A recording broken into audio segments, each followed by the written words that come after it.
Bienvenidos a este espacio de Geodesy. Con las noticias tan duras que hemos visto últimamente sobre reclutamiento forzado, sobre las consecuencias de los bombardeos en la niñez, pues, sentimos que era indispensable volver a las fuentes, a las que analizan el problema a fondo. Y hoy vamos a hacer justo eso. Nos vamos a sumergir en un material que es crucial, la edición especial número 23 de la revista Geodesy, que se titula Infancias en la mira.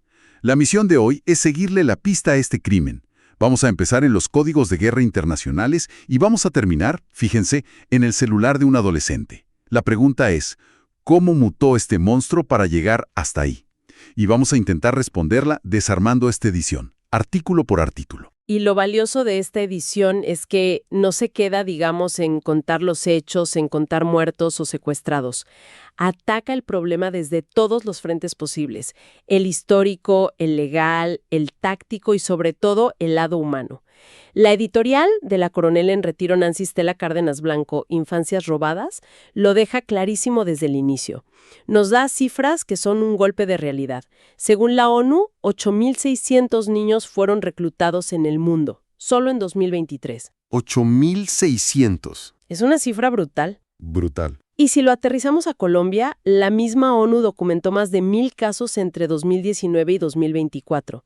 Pero lo que la revista nos obliga a ver es que esto se libra en dos frentes muy distintos. Claro. El reclutamiento clásico, el de los grupos armados en el campo, y otra guerra, una nueva, mucho más silenciosa, que libran las bandas criminales en nuestras ciudades. Ok, entonces vamos a desarmar esto.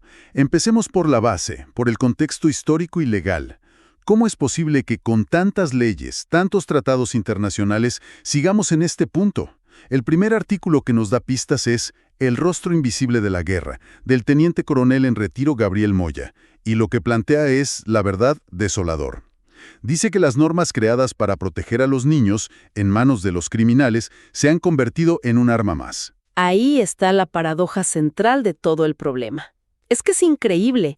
El teniente coronel Moya explica cómo los grupos ilegales manipulan el derecho internacional humanitario, el DIH, para sacar una ventaja táctica. ¿Cómo lo hacen?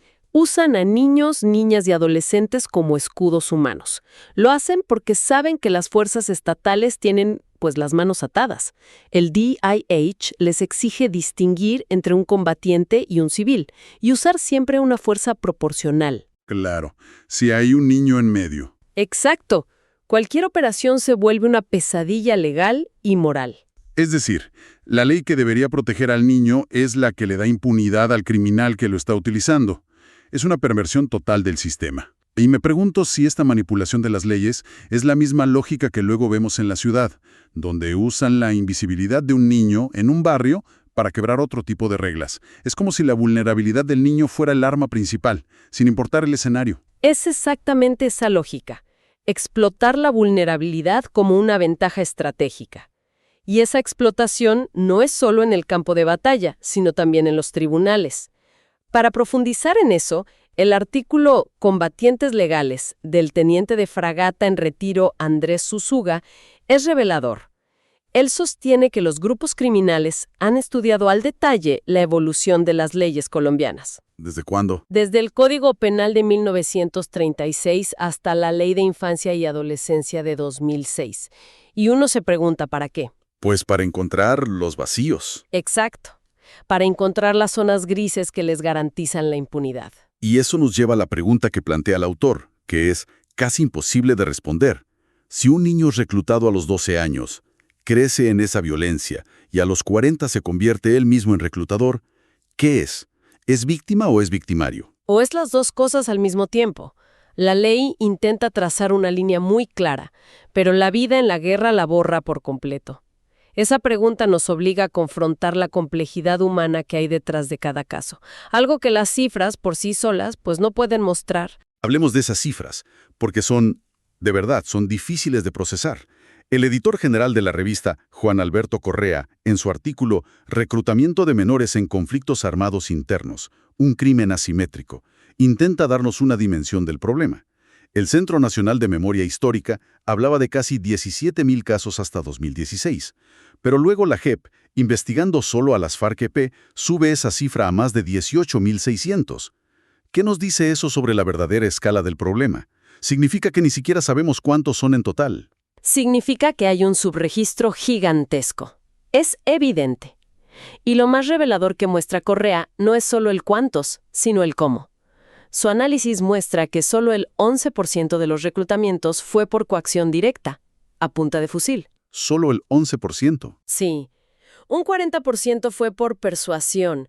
Se aprovechan de la ausencia del Estado, de la falta de oportunidades, llegan a un caserío olvidado y le ofrecen a un joven lo que nunca ha tenido: ropa nueva, un celular, dinero, un estatus. No es una elección libre entonces. Para nada.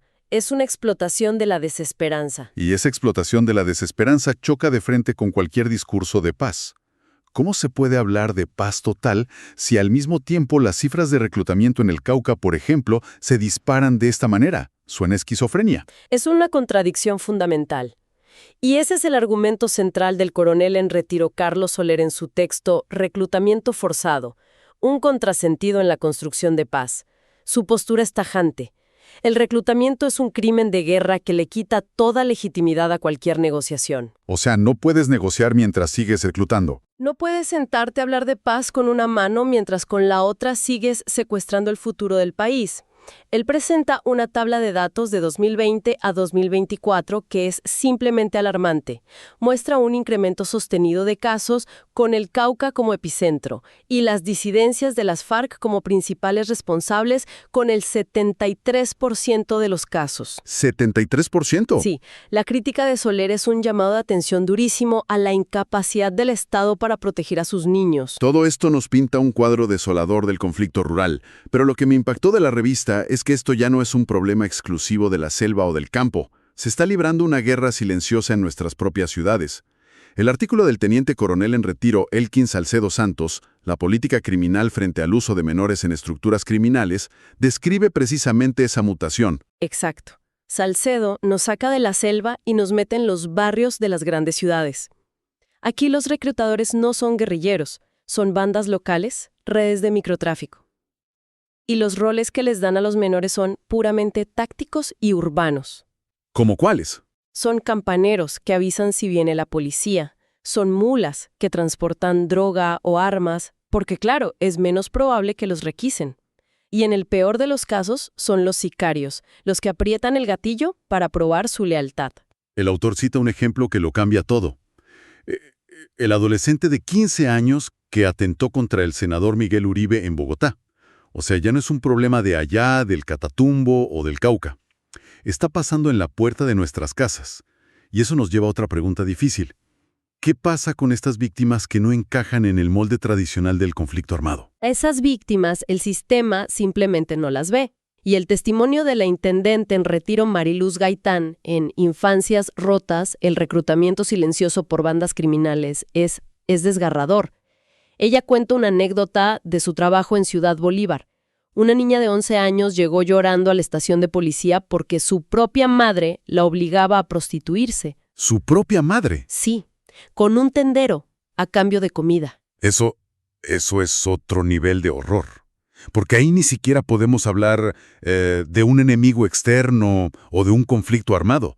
El peligro está dentro de la propia casa. ¿Cómo se combate algo así? Es que ese es el punto de Gaitán. Ella propone en una tabla muy clara la diferencia entre los dos tipos de reclutamiento. El de los grupos armados puede tener un componente ideológico, es estructural, es visible. Pero el reclutamiento criminal urbano es puramente utilitario, es puntual y sobre todo es invisible. Claro. Para la ley, esa niña de 11 años no es una víctima del conflicto. Es un caso de violencia intrafamiliar. Se pierde por completo la dimensión del fenómeno. Y si creíamos que el panorama no podía ser más complejo, la revista nos lleva a la frontera más nueva de este horror, el mundo digital. El artículo de Liliana Zambrano, Infancia capturada, reclutamiento digital de menores, es para apagar el celular y no volverlo a prender. Es aterrador. Describe cómo los espacios que los jóvenes consideran seguros, TikTok, Instagram, videojuegos como Call of Duty o Fortnite, se han convertido en cotos de caza.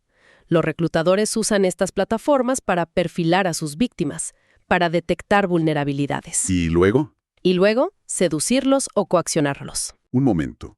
El artículo usa un concepto que es clave: gamificación de la violencia. ¿Estamos diciendo que reclutan a los chicos convirtiendo la guerra en una especie de misión de Call of Duty en la vida real? Exactamente. Les quitan todo el peso moral. No es asesinar a un objetivo, es completar una misión. Los puntos, las recompensas, el estatus, todo ese lenguaje de los videojuegos se usa para normalizar el horror. Es perverso. Totalmente.